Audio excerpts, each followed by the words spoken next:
The question of intelligibility. One not only wants to be understood. When one writes, but also, quite as certainly, not to be understood. It is by no means an objection to a book when someone finds it unintelligible.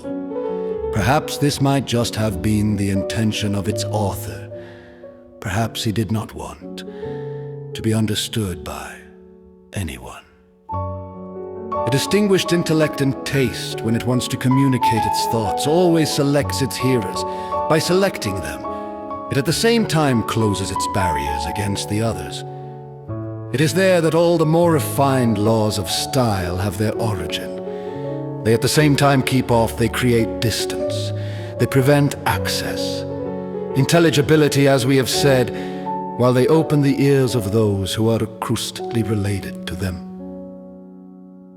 And to say it between ourselves, and with reference to my own case, I do not desire that either my ignorance or the vivacity of my temperament should prevent me being understood.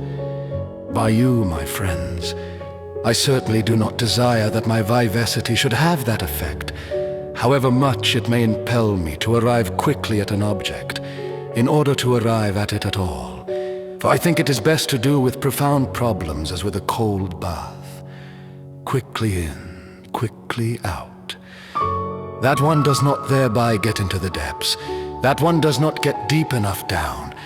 Is a superstition of the hydrophobic, the enemies of cold water. They speak without experience. Oh, the great cold makes one quick. And let me ask, by the way, is it a fact that a thing has been misunderstood and unrecognized when it has only been touched upon in passing, glanced at, flashed at? Must one absolutely sit upon it in the first place? Must one have brooded on it as on an egg? Diu noctuc incubando, as Newton said of himself.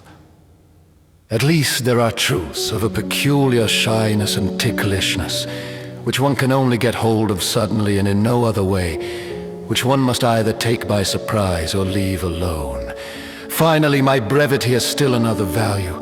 On those questions which preoccupy me, I must say a great deal briefly, in order that it may be heard yet more briefly.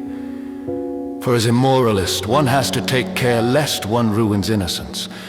I mean the asses and old maids of both sexes who get nothing from life but their innocence. Moreover, my writings are meant to fill them with enthusiasm, to elevate them, to encourage them in virtue. I should be at a loss to know of anything more amusing than to see enthusiast old asses and maids moved by the sweet feelings of virtue. And that have I seen, spake Zarathustra. So much with respect to brevity.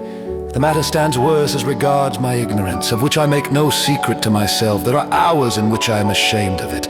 To be sure, there are likewise hours in which I am ashamed of this shame. Perhaps we philosophers, all of us, are badly placed at present with regard to knowledge. Science is growing. The most learned of us are on the point of discovering that we know too little. But it would be worse still if it were otherwise. If we knew too much, our duty is and remains first of all, not to get into confusion about ourselves. We are different from the learned, although it cannot be denied that amongst other things we are also learned. We have different needs, a different growth, a different digestion. We need more. We need also less.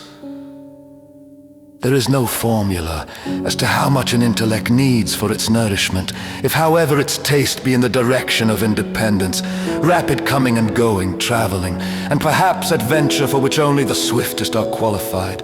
It prefers rather to live free on poor fare than to be unfree and plethoric. Not fat, but the greatest suppleness and power is what a good dancer wishes from his nourishment.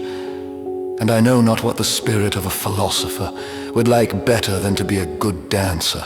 For the dance is his ideal, and also his art, in the end likewise his sole piety, his divine service.